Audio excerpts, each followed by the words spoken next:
Una nueva oportunidad. Entrevista. Podcast producido para el diálogo. Soy Carlos Alborta y soy tu anfitrión. Ahora con Carlos Lerpich, abogado, activista en defensa de los derechos humanos, activista del colectivo Una Nueva Oportunidad, docente universitario. Saludamos a Carlos Lerpich. ¿Cómo estás, Carlos? Bienvenido. Buenos días, Andrés. Estoy muy bien, aunque apenadísimo por lo que ha sucedido hoy con Marco Antonio Aramayo. Gracias por invitarme a este programa tan escuchado. Bueno, Carlos, hemos estado replicando algunas partes del testimonio de Marco Aramayo. Por ejemplo, dentro de esta tortura que se tipifica como tortura biológica, lo que narró el 12 de febrero de 2016. Dice: inicié una huelga seca en pleno patio de la cárcel de San Pedro de la Paz. Se unieron a mi huelga otros dirigentes encarcelados. Mi demanda en la huelga era para que Achacollo declare y que el Ministerio Público la incluya en el caso. La respuesta del gobierno fue durísima. Nos hicieron vigilar las 24 horas con agentes del Ministerio de Gobierno. No nos dejaban ir ni al baño. La huelga era seca. Solo aguanté yo 7 días. En horas de la noche del día 18 de febrero, me evacuaron inconsciente, entubado. Desperté en el hospital de clínicas, encadenado de mis pies a una camilla. Carlos, has sistematizado este informe. ¿Cómo? Tengo entendido que Marco Aramayo entró sano a la cárcel, pero terminó con tantos problemas de salud. ¿Qué detalles más tiene este informe y quién elaboró y cómo fue elaborado este informe, Carlos? El Instituto de Terapia e Investigación sobre las Secuelas de la Tortura y la Violencia Estatal, ITI, para llamarlo en forma corta, ha sido el que ha elaborado un informe muy completo sobre lo que ha sucedido con Marco Antonio Aramayo desde el momento que ha sido enjuiciado por órdenes del expresidente Evo Morales el año 2015, a consecuencia de haber denunciado el desfalco que se produjo en el Fondioc, a cuya cabeza estaba la señora Nemesia Achacollo, desfalco del cual se han beneficiado una serie de dirigentes y campesinos, supuestamente campesinos, que incluso han inventado pueblos, como el actual senador por el MAS, Hilarión Mamani, que ahora es minero y ha pedido que se declare la dinamita como patrimonio nacional. Toda esta gente se ha beneficiado del desfalco que denunció Marco Antonio Aramayo al propio expresidente Evo Morales. Desde entonces, desde el momento de su detención, se han producido violaciones al debido proceso, a la presunción de inocencia, al derecho a la defensa, que se pueden detallar, aunque nos tomaría muchísimo tiempo hacerlo, pero además, como señalas, Andrés, ha tenido lugar una sucesión de torturas de diverso tipo que se pueden agrupar en tortura física, tortura sexual, tortura biológica y tortura psicológica. Por ejemplo, dentro de la tortura física, y el informe del ITI es muy claro porque señala fechas, incluso en algunos casos quienes hubiesen participado de estos actos violentos en contra de Marco Antonio. En la tortura física, excesos de violencia, golpes con objetos contundentes y exposición a agentes químicos mientras era inmovilizado. También fue obligado a desnudarse, lo cual constituye una forma de tortura sexual. Podríamos avanzar hasta ahora, después podemos dar más detalles, Andrés. Sí, Muchísimas gracias, gracias. Les saluda, ¿cómo está Carlos? Un saludo. Juan Carlos Monroy le saluda. A ver, vayamos desglosando esta situación y este informe. El informe que usted nos está describiendo, Carlos, ¿cuándo se realizó? ¿En qué periodo en específico? Se elaboró, no sé en qué periodo, cuánto tiempo ha tomado, pero estuvo en una versión preliminar en septiembre del año pasado. Y fue compartido con algunas personas en un grupo que existía para cooperar con Marco Antonio Aramayo, en el cual estaba su abogado, el doctor Héctor Castellón, y otras personas, por supuesto, también el ITI, el instituto al que hemos hecho referencia. Entonces fue en septiembre del año pasado que se compartió esto y yo elaboré un resumen ejecutivo de ese informe. Ajá, septiembre de 2021, entonces se conoce ya el informe como tal. ¿Por qué le pregunto todo este detalle? Porque, a ver, es importante saber quiénes conocían este informe, a quiénes se presentó este informe, porque me llama la atención, por ejemplo, simplemente como ejemplo, Carlos, ayer consultada sobre la posibilidad de torturas contra Marco Antonio Aramayo, la actual defensora interina del pueblo, Nadia Cruz, aseguró categóricamente que no ha habido ninguna comprobación y no ha habido torturas contra Marco Antonio Aramayo, la defensora del pueblo. Por eso le pregunto, ¿a quiénes hizo conocer toda esta información? Porque una instancia de estas características que diga que no ha habido torturas me llama la atención. En realidad, este informe no fue dado a conocer a la Defensoría del Pueblo. Como le digo, fue compartido en este grupo que veía el tema de cooperar con Marco Antonio Aramayo de diferentes maneras, pero naturalmente la Defensoría del Pueblo pudo haberse dado cuenta, no solo el año pasado, sino antes, que algo andaba mal. Imagínense, la defensora interina, ayer ella ha declarado que han habido violaciones al debido proceso. Entonces, si ella lo dice, que normalmente no se pone en contra del Estado como debiera ser por ley su papel, si ella reconoce esto, evidentemente pudo haber advertido otras situaciones que tienen que ver con la tortura. Una cuestión, la defensora dijo ayer son 88 procesos solamente, no son 256. Eso es falso, para empezar. Pero no solo es falso, sino hay que ponerse a pensar si alguien con 88 procesos o con 256 no está sufriendo tortura. Porque además los procesos eran por los supuestos 3 mismos delitos: daño económico, incumplimiento de deberes y contratos lesivos, una cuestión así. Delitos que no cometió la persona y por los mismos delitos ha sido enjuiciado en diferentes ciudades y en diferentes, no solo capitales, sino también, por ejemplo, en Chayapata.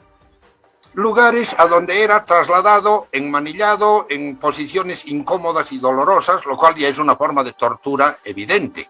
Entonces, más allá de que este informe haya llegado o no a la Defensoría del Pueblo, está claro que esta institución ha incumplido sus deberes, en este caso, porque era su obligación por ley velar los derechos de las personas privadas de libertad y no lo ha hecho. Carlos, ¿qué otros detalles tiene de este informe? A ver, no sé si podemos desglosar algo de la tortura biológica que sufría, ¿no? Marco Antonio Aramayo en diferentes momentos, ¿no? En diferentes circunstancias, porque Marco Antonio Aramayo ha ido identificando incluso a las personas que le agredían o le impedían ejercer algún derecho. Y ha ido registrando, él incluso tenía anotaciones de nombres, apellidos, nombres de jueces, fiscales, ¿no? De toda la gente que le había humillado. ¿Qué otros detalles hay de este informe, Carlos? Sí, hay varios que son espeluznantes. Por ejemplo, ha sido sometido en algunas ocasiones a desaparición forzada. Es decir, nadie sabía dónde estaba, como lo llevaban de un lado a otro. Nadie sabía en qué lugar se encontraba. Esta es una forma de tortura biológica. Ha sido sometido a condiciones degradantes de detención. Por ejemplo, ha sido recluido en una celda de 1 metro por 1,5 metros en alguna ciudad del país. Ha sido recluido en celdas húmedas. Ha sido aislado, que es otra forma de tortura biológica, el aislamiento. tortura de posición a la que ya hemos hecho referencia anteriormente, poner a la persona en una posición que no solo es incómoda, sino es dolorosa, privación del uso de los servicios sanitarios, que ya ha señalado Andrés, privación o prohibición de atención médica, que probablemente se ha repetido ahora cuando ha sido internado de emergencia. Es decir, hay detalles con fechas específicas, lugares en los que ha ocurrido todo esto, que los ha denunciado el finado Marco Antonio Aramayo. Por ejemplo, en octubre de 2017 fue trasladado de La Paz a Palmasola y luego a Cuantumarca, en Potosí. Pensemos lo que significan estos traslados por tierra, desde luego, en vehículos y en posiciones incómodas, bajar de La Paz a Santa Cruz, subir a Potosí, llevarlo a audiencias en Chayapata, en el cual le inventaron nuevos hechos para avanzar un juicio que le iniciaron. En Chayapata era encerrado en celdas judiciales, audiencias cautelares en Cobija, como creo que ya se ha señalado, en castigo por haber dirigido una carta al fiscal general. Un suboficial lo privó de medicamentos, agua y ropa por 3 días. Entonces, lo que han hecho con este hombre es francamente brutal e inadmisible. Bueno, Carlos, una parte del informe hay un testimonio, como tú dices, realmente inadmisible. Dice, este testimonio corresponde a lo que le pasó el 8 de enero de 2016. Fui secuestrado por agentes del Ministerio de Gobierno cuando me encontraba en una camilla del Hospital de Clínicas. Ocurrió porque divulgué un video en el que se veía a Chacollo recibiendo mis denuncias el año 2003. Como consecuencia de eso fui golpeado y aislado en una celda sin derecho a salir al patio, sin derecho a alimento. Era la primera vez donde comenzaba a sentir la restricción de agua y medicamentos. Carlos, ¿cómo usted, como activista, defensor de derechos humanos, cómo has evaluado que estos hechos, que estas torturas han generado consecuencias en la fortaleza moral y la salud de esta persona? Y si hay otro tipo de detalles que han conducido a esa situación, otro tipo de detalles en este informe. Carlos.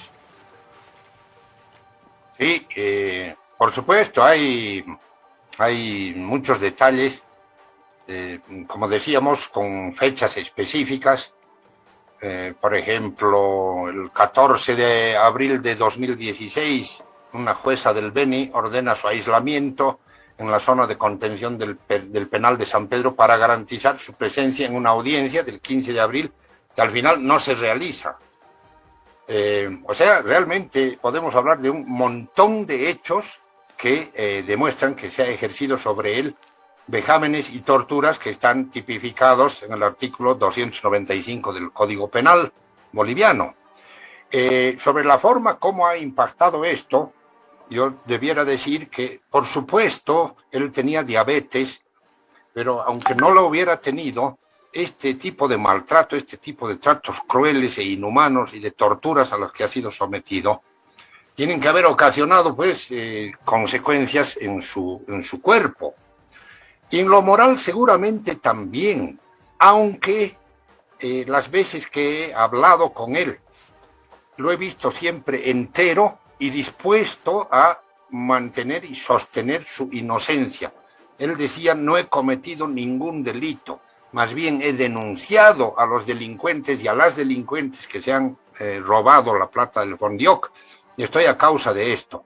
Se le sugirió en varias oportunidades, los abogados del Fondioc le propusieron que se declare culpable de los 3 delitos, que le iban a dar una pena que efectivamente lo hubiera cumplido probablemente ya hasta ahora. Pero él fue de convicción absoluta al decir, soy inocente, no me voy a declarar culpable y voy a salir adelante de esta situación. Pero seguramente también ha tenido su efecto las torturas y el trato al que ha sido sometido en el ámbito moral. Hay que ponerse a pensar, imaginar, porque no estamos en condiciones, no hemos vivido nunca esto, 7 años de tortura sistemática por solo haber denunciado un desfalco, por haber cumplido su obligación, por haber dado cumplimiento al ordenamiento jurídico que rige en Bolivia. Es tremendo. Entonces, seguro, y esto los expertos conocerán mejor que nosotros, las secuelas de la tortura y la violencia estatal ejercida en contra de él han ocasionado problemas en su salud y también han ocasionado problemas en la salud de su esposa y de sus hijos, porque es lógico suponer, y lo hemos visto en estos días que han estado la esposa y uno de sus hijos, que no estaban pues contentos, que no estaban tranquilos o indiferentes ante lo que pasaba con su esposo y con su padre. Carlos, ante toda esta evidencia que viene arrastrándose no unos cuantos días, no unas cuantas semanas, sino varios años, mi duda es si en algún momento ha habido algún pronunciamiento a nivel internacional. Sabemos que hay organismos de derechos humanos, la misma Comisión Interamericana de Derechos Humanos, etcétera, que se supone están velando porque no ocurran este tipo de situaciones en los diferentes países, al margen de acudir o no a esas instancias. Pero yo no recuerdo, en el caso de Marco Antonio Aramayo en específico, no sé si usted tendrá alguna información diferente, Carlos, que haya habido algún pronunciamiento, alguna conminatoria o alguna investigación para salir siquiera de dudas sobre esto que son torturas y que nos está relatando usted a partir de ese informe que se ha presentado. ¿Usted lo recuerda? ¿Ha habido algún pronunciamiento en algún momento en estos 7 años de encarcelamiento de Marco Antonio Aramayo? No hubo. Y de hecho, el grupo de apoyo a Marco Antonio estaba trabajando en la presentación y solicitud de unas medidas cautelares, de una denuncia ante la CIDH y también al Comité Internacional de Derechos Humanos en el Sistema Universal.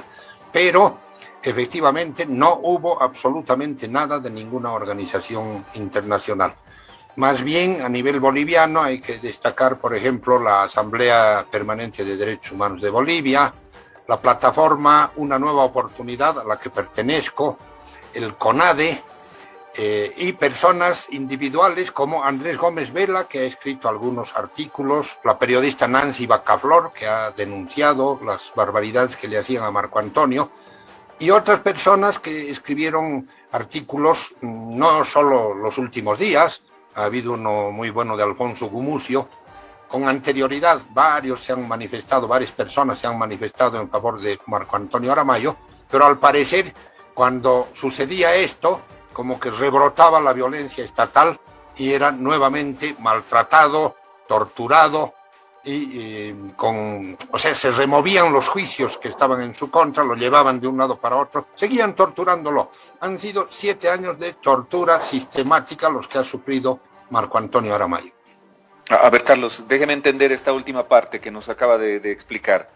Cuando el caso de Aramayo estaba dormido y no estaba en el quehacer público, mediático si quiere, la situación era más llevadera, por ponerlo en un término, entre comillas.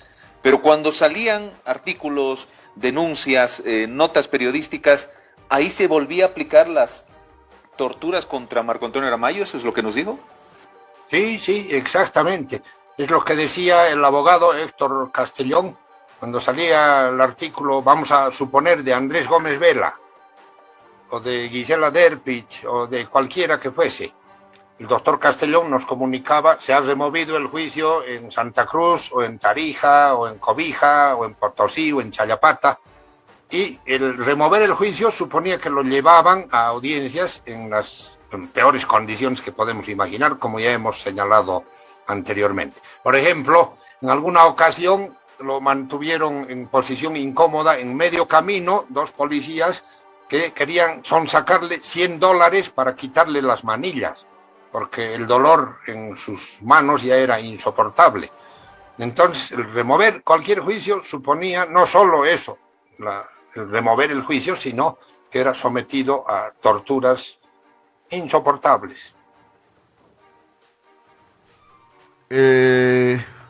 Marco Antonio Aramayo narró lo que le sucedió el 4 de julio de 2019. Dijo lo siguiente: el policía sargento Ricardo Quispe, que era de Obrajes, y el sargento Mario Aruquipa se ensañan conmigo. Desde la puerta del penal me encadena y me lleva hasta el cruce de Sencata. Me pide $100 para quitarme las manillas. Yo me niego.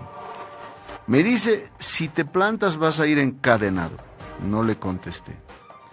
Iba con la mochila en la espalda, las manillas en la espalda. Sentado en la movilidad. Llego a Cochabamba 6 horas después. Mis manos estaban adormecidas y sangrando mis muñecas. Me encadena en la puerta de la movilidad y se baja a comer su almuerzo. Cuando termina, viene y me pide para su almuerzo. Yo me niego. No tengo plata ni siquiera para que coma yo. Cagas, vas a ir a dormir a Montero. Otra vez me enmanilla, esta vez con las manos adelante. Tengo que viajar enmanillado con las manos adelante y la mochila atrás hasta Montero. Cuando llegamos a las 4 de la mañana, allá no pude entrar a la cárcel y me hacen pasar hasta Santa Cruz. Llego allá enmanillado, sin comer, sin beber, sin tomar medicamentos, sangrando las manos a la audiencia con esa jueza Albania en Santa Cruz. A las 13:30 en Cochabamba me obligó a pagar su almuerzo, que era valor de 70. Yo me negué. A las 4 de la tarde salgo a audiencia y me dicen que la audiencia se suspendió. Y retorno a La Paz inmediatamente, sin agua, sin medicamentos, sin un peso en el bolsillo. Y este caso, Carlos, quedará impune. La muerte de Marco Antonio Aramayo Caballero quedará impune. ¿Hay alguna esperanza en alguna instancia de justicia del país? ¿O es que estamos inermes e indefensos los bolivianos? La administración de justicia es muy complicada en el país, como todos lo sabemos. Muchos de los jueces, y esto quisiera destacarlo, durante el gobierno de la señora Áñez han seguido maltratando a Marco Antonio Aramayo. Quisiera mencionar, el Tata Quispe también hizo más denuncias contra Marco Antonio Aramayo, cuando cualquiera hubiera pensado que en ese gobierno podían cambiar las cosas. Pero bueno, la administración de justicia está muy mal, eso hay que cambiar, hay iniciativas, hay propuestas para hacerlo y hay que hacerlo. Pero en concreto, yo creo que debiéramos contagiarnos del espíritu de Marco Antonio Aramayo, ese espíritu de vencer a la adversidad, el espíritu de saberse inocente y manejarse como inocente, pelear como inocente, no como delincuente. Y naturalmente habemos abogados, comenzando por el abogado de él, el doctor Castellón, otros abogados de derechos humanos, que tenemos que ver la posibilidad de iniciar los procesos que sean necesarios dentro del país para habilitar en su caso también la vía internacional. Esto requerirá algún estudio pormenorizado de las cosas, pero yo creo que esto no puede quedar en la impunidad. No hemos podido ayudar a que Marco Antonio recupere su libertad. Probablemente ahora que ha muerto es libre, como fue antes, pero no podemos permitir que esto vuelva a suceder. Entonces hay que hacer algo, hay que castigar a los culpables. Alfonso Gumucio en su artículo del sábado decía, hay que inventariar, y hay los datos, jueces, fiscales, policías, funcionarios subalternos de la Administración de Justicia que han actuado en toda esta barbaridad, tienen que ser enjuiciados, hay que hacerlo. Yo creo que ese sería el mejor homenaje que podemos hacer a Marco Antonio Aramayo. Bueno, muchas gracias, Carlos. Gracias. Realmente no han dejado en paz a Marco Antonio Aramayo. Es que cuando uno lee, a uno le llega la indignación. El 17 de septiembre de 2020. Vuelvo a caer con coronavirus por segunda vez. Me siguen llevando a las audiencias presenciales, aún temblando de fiebre. Lo han matado. Carlos, muchísimas gracias por tu tiempo y por haber buscado justicia en este caso. Muchas gracias. Un abrazo. Gracias, Andrés. Gracias, Juan Carlos. Abrazo y sigan adelante con el programa.